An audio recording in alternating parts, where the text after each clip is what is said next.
ერთი მოკლული და ორი დაჭრილი გარდაბანში ქორწილის დროს დაწყებული დაპირისპირება მსხვერპლით დასრულდა. ადგილობრივი მედიის ცნობით 5 იანვარს გვიან ღამით კონფლიქტი შუახნის კაცებს შორის მოხდა.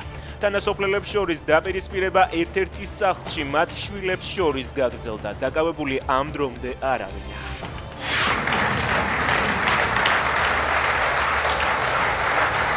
მეფე ვარ, რამდენიმე დღის წინ ძალიან წარმატებული ღამე მქონდა, განაცხადა ტრამპმა.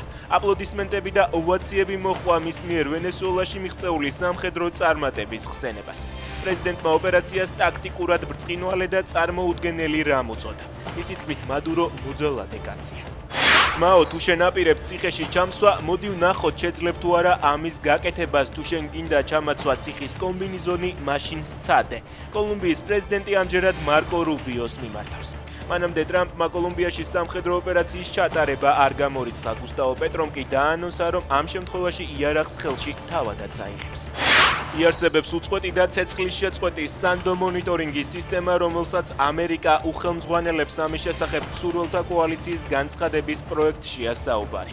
დოკუმენტის თანახმად შტატები მხარს დაუჭერს ევროპის ხელმძღვანელობით მოქმედ მრავალეროვნულ სამხედრო ძალებს, რომლებიც ცეცხლის შეწყვეტის შემდეგ რუსეთის მხრიდან ახალი თავდასხმის შემთხვევაში უკრაინაში განლაგდებიან.